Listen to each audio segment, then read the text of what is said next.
What's happening, YouTube? Welcome to the Mr. Winslow channel. I am Mr. Winslow, your host, and today we're going to be discussing an age-old topic that has not only surfaced in the African American community, but in the U.S. community and even the world community.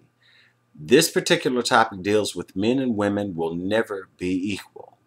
To all of my equality seekers out there, allow me to put your precious hopes to rest. Men and women will never be equal to one another. Never shall the two ever be the same.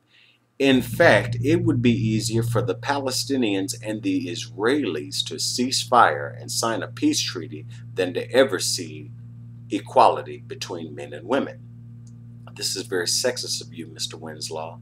I thought that your channel dealt with solutions to problems. Well, we're definitely going to be looking at the solution in this very vast reality. Notice I said reality and not problem, because there is a reality that exists between men and women. They are different, hence they will not be equal.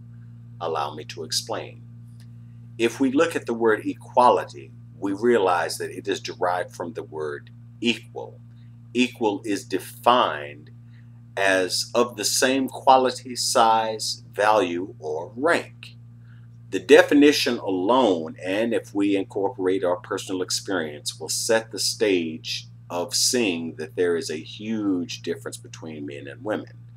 Number one, if we look at it from a numerical standpoint, there are more women on the planet, let alone in the United States, let alone in the black community, than men.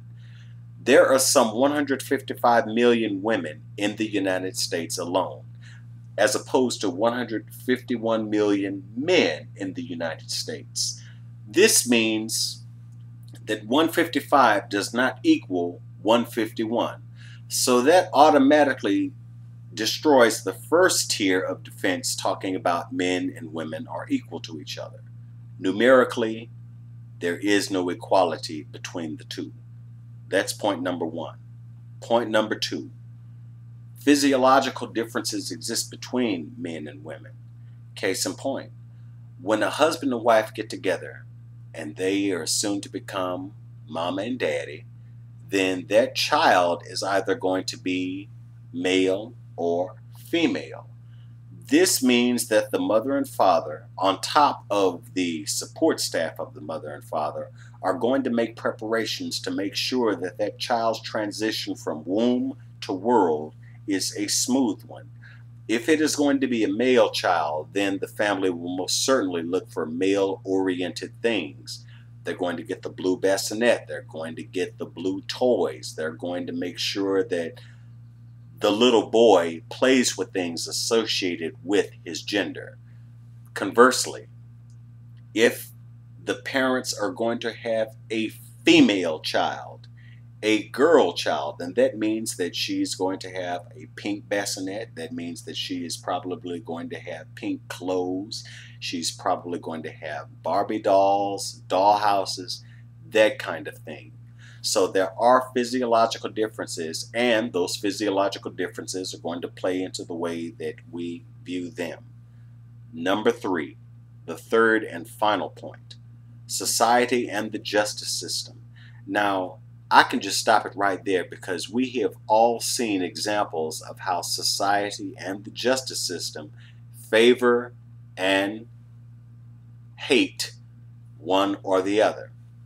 Classic example. If we look at the way the society treats a man who has, let's say, 100 girlfriends, society will look upon him as a playboy. Society will look at a woman who has 100 boyfriends as a slut. Yes, that is a reality that society does play into. Society also plays into the fact that if a man talks dirty to a woman, it's sexual harassment. Conversely, if a woman talks dirty to a man, it's $2.99 a minute. We've seen this before. We've also seen how the courts, particularly the divorce courts and the domestic violence courts, 80% of them favor the woman. 80% of their judgments will favor the woman. We've seen this from coast to coast in the United States. Please don't play with me on this YouTube community. We've seen it before.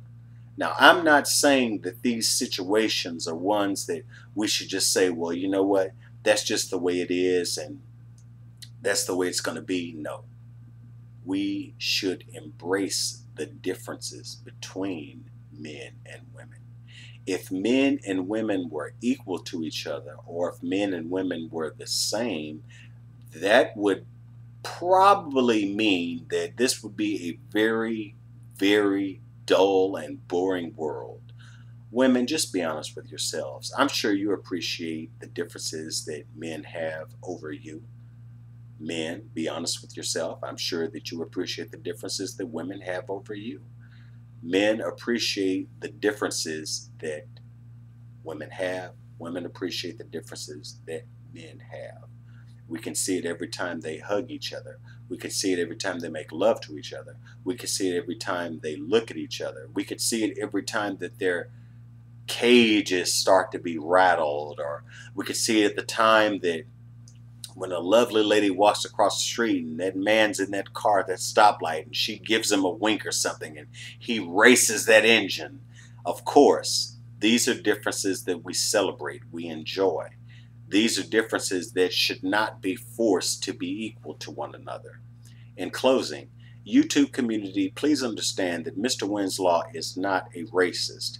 I do believe that there are differences between men and women, and I do not believe that men and women will ever be equal, because if they were, then that would mean that you would have men going to the ladies' restroom, you would have women paying for their dinner, even though some of them do pay for their dinner and yours. Nonetheless, the overwhelming majority of them do not do this. So we need to embrace and accept the differences between us, because more often than not, a world apart can make a world difference. That is something that we all should focus on.